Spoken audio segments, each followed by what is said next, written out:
ಇದ್ದಾರೆ, ಅವ್ರಿಗೂ ಕುಡಿಯೋ ನೀರು ಬೇಕು, ಇವ್ರಿಗೂ ಬೇಕು, ಇಲ್ಲಿ ರೈತರಿದ್ದಾರೆ, ಅಲ್ಲಿಯೂ ರೈತರಿದ್ದಾರೆ.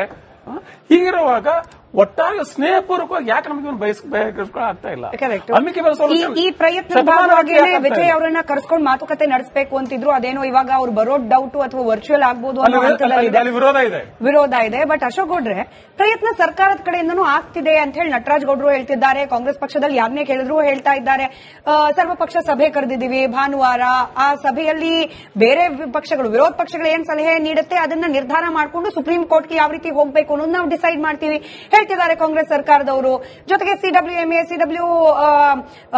ಸಿಡಬ್ಲ್ಯೂಆರ್ಸಿ ಎಲ್ಲಾ ಸಭೆಗಳಲ್ಲೂ ಕೂಡ ವಾದವನ್ನ ಮಂಡಿಸ್ತಿರುವವರು, ಕರ್ನಾಟಕದ ಪರವಾಗಿರುವವರು ಯಡಿಯೂರಪ್ಪನವರು ಸರ್ಕಾರದಿಂದ ಯಾರಿದ್ರು ಅಡ್ವೈಸರು ಅವರೇ ಇದ್ದಾರೆ, ವಕೀಲರು ಯಾರಿದ್ದಾರೆ ಅವರೇ ಇದ್ದಾರೆ.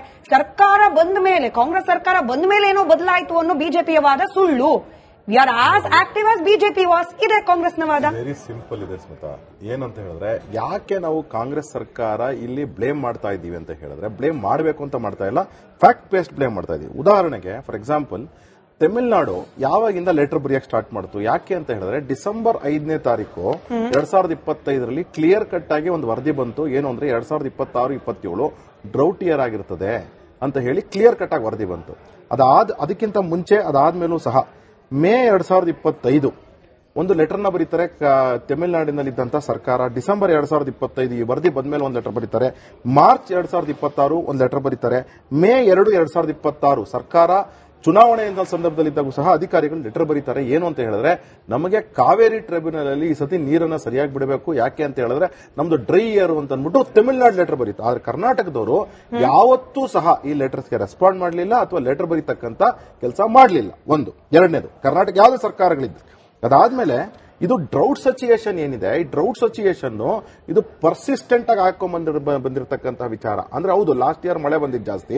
ಈಗ ಏನಾಗ್ತಿದೆ ಅಂತ ಹೇಳಿದ್ರೆ, ನಾವ್ ಏನ್ ನೋಡ್ತಿದೀವಿ, 3ರಿಂದ 4ನೇ ವರ್ಷಕ್ಕೆ ಒಂದು ದೊಡ್ಡ ಡ್ರೌಟ್ ಇಯರ್ ಬರ್ತಿರತಕ್ಕಂಥ ನೋಡಿದ್ದೀವಿ, ಗಮನದಲ್ಲಿದೆ. ಅದಾದ್ಮೇಲೆ ಇನ್ನೂ ಒಂದು ಡೇಟಾ, ಈ ಡೇಟಾ ಪಾಯಿಂಟ್ 1990 ಅಂತ ನಾನು ಇಟ್ಕೊಳ್ತಾ ಇದ್ದೀನಿ. 2012ವರೆಗೂ 28% ಸ್ಟ್ರೀಮ್ ಫ್ಲೋ ಕಡಿಮೆ ಆಗಿರತಕ್ಕಂಥದ್ದು ಕಾವೇರಿ ಡೆಲ್ಟಾ ಅಥವಾ ಕಾವೇರಿ ಬೇಸನ್ ಅಲ್ಲಿ. ಅದಾದ್ಮೇಲೆ ಇನ್ನೂ ಒಂದು ಅದೇ ವರದಿನಲ್ಲಿ ಹೇಳ್ತಾರೆ 3.5% ಎವ್ರಿ ಇಯರ್ 2026ರಿಂದ 2050 ಮಧ್ಯದಲ್ಲಿ ಕಡಿಮೆ ಆಗುತ್ತೆ ಆನ್ಯಲಿ ಅಂತ ಹೇಳ್ತಾ ಇದ್ದಾರೆ. ಏನಕ್ಕೆ? ಗ್ಲೋಬಲ್ ವಾರ್ಮಿಂಗು ಮತ್ತು ಕಾವೇರಿ ಡೆಲ್ಟಾದಲ್ಲಿ ಯಾವ ರೀತಿ ಕಮರ್ಷಿಯಲ್ ಚಟುವಟಿಕೆಗಳು ಮತ್ತು ಇಂಡಸ್ಟ್ರಿಯಲೈಸೇಷನ್ ಆಗ್ತಿದೆ, ಹಾಗೇನೇ ರೆಸಿಡೆನ್ಷಿಯಲ್ ಆಕ್ಟಿವಿಟೀಸ್ ಏನಾಗ್ತಿದೆ ಇದರಿಂದ ಅಂತ ಹೇಳಿ ವರದಿ ಬರ್ತಾ ಇದೆ. ಅದರಿಂದಾಗಿ ಯಾವ ರೀತಿ ಸರ್ಕಾರ ಕ್ರಮ ಕೈಗೊಂಡಿದೆ ಅಂತಕ್ಕಂತಹ ಪ್ರಶ್ನೆ ನಂದು ನೇರ ಪ್ರಶ್ನೆ.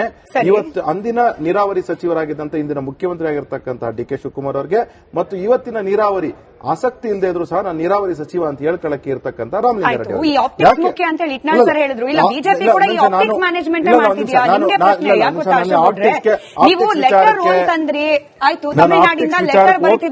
ಪ್ರಶ್ನೆ ಕೇಳಿಸ್ಕೊಂಡ್ಬಿಡಿ.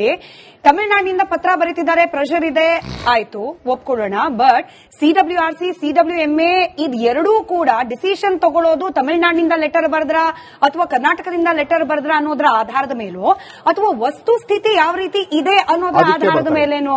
ಎಕ್ಸಾಕ್ಟ್ಲಿ ಕರೆಕ್ಟ್ ಪ್ರಶ್ನೆ ನಾನು ಉತ್ತರ ಕೊಡ್ತಾ ಇದ್ದೆ. ಏನು ಅಂತ ಹೇಳಿದ್ರೆ, there are 3 kind of conditions. ಒಂದು ಎಕ್ಸೆಸ್ ಮಳೆ ಇದ್ದಾಗ ಆ ಒಂದು ಕಂಡೀಷನ್, ಅದಾದ್ಮೇಲೆ ನಾರ್ಮಲ್ ಮಳೆ ಇದ್ದಾಗ ಒಂದು ಕಂಡೀಷನ್, ಅದಾದ್ಮೇಲೆ ಡ್ರೌಟ್ ಸಿಚುಯೇಷನ್ ಇದ್ದಾಗ ಇನ್ನೊಂದು ಕಂಡೀಷನ್.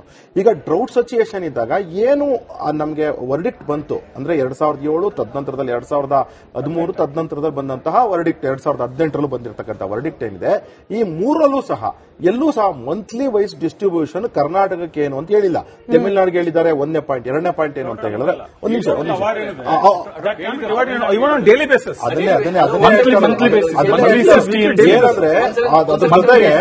ಡ್ರೌಟ್ ಸಿಚುಯೇಷನ್ ಇದ್ದಾಗ ಯಾವ ರೀತಿ ಡಿಸ್ಟ್ರಿಬ್ಯೂಷನ್ ಆಗಬೇಕು ಅಂತ ಹೇಳಿ ಯಾವುದೇ ವರ್ಡಿಕ್ಟ್ ಅಲ್ಲೂ ಸಹ ಹೇಳಿಲ್ಲ. ಕರ್ನಾಟಕ ಮಾಡಬೇಕು. ಸರಿ, ಇವ್ರ ಕಡಿಮೆ, ಇವ್ರ ಕೊರತೆ ಅವ್ರು ಮಾತಾಡ್ಲಿ, ಅವ್ರ ಕೊರತೆ ಇವ್ರು ಮಾತಾಡ್ಲಿ, that's different. But when it comes to the interest of the farmers, interest of the state, they have to work together. Our work, because they didn't work together, ಇವತ್ತಿಗೂ ಮಹದಾಯಿ ಯೋಜನೆ ಅಲ್ಲಿ ಹಂಗೆ ಕೂತಿದೆ. Because they didn't work together, ಇವತ್ತಿಗೂ ಕೃಷ್ಣನಲ್ಲಿ ವಿವಾದಗಳಿದ್ದಾವೆ. Because they didn't work together, that's why we still have Kaveri disputes. ಯಾಕೆ ಏನಾಗುತ್ತೆ ಅಂದ್ರೆ, ಇಲ್ಲಿ ಡಿ ಕೆ ಶಿವಕುಮಾರ್ ಹೇಗೆ ಇಲ್ಲಿನ ರೈತರಿಗೆ, ಇಲ್ಲಿನ ಜನರಿಗೆ ಒಬ್ಬ ಜವಾಬ್ದಾರಿಯುತ ಸ್ಥಾನದಲ್ಲಿ ಇರೋ ತರ ಕಾಣ್ತಾರೆ, ಹಾಗೆ ಜೋಸೆಫ್ ವಿಜಯ್ ಅಲ್ಲಿನ ರೈತರು ಹಾಗೆ ನೋಡ್ತಾರೆ. ಜೋಸೆಫ್ ವಿಜಯ್ ಕೂಡ ಇಟ್ಸ್ ಪೊಲಿಟಿಕಲ್ ಟಫ್ ಸಿಚುವೇಶನ್. ಹೀಗಿರುವಾಗ ನಾವು ಏನ್ ಮಾಡ್ಬೇಕಿಲ್ಲಿ, ತಮಿಳುನಾಡಲ್ಲಾಗ್ಲಿ ಕರ್ನಾಟಕದಲ್ಲಾಗ್ಲಿ ಈ ಮನುಷ್ಯರೇ ಇದ್ದಾರೆ, ಅವ್ರಿಗೂ ಕುಡಿಯೋ ನೀರು ಬೇಕು, ಇವ್ರಿಗೂ ಬೇಕು. ಇಲ್ಲಿ ರೈತರಿದ್ದಾರೆ, ಅಲ್ಲಿಯೂ ರೈತರಿದ್ದಾರೆ. ಹೀಗಿರುವಾಗ ಒಟ್ಟಾರೆ ಸ್ನೇಹಪೂರ್ವಕವಾಗಿ ಯಾಕೆ ನಮಗೆ ಆಗ್ತಾ ಇಲ್ಲ?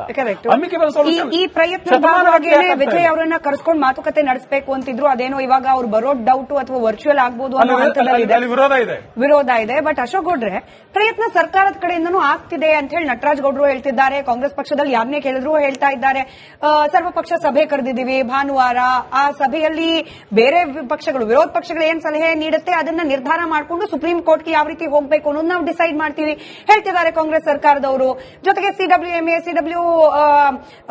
CWRC ಎಲ್ಲಾ ಸಭೆಗಳಲ್ಲೂ ಕೂಡ ವಾದವನ್ನ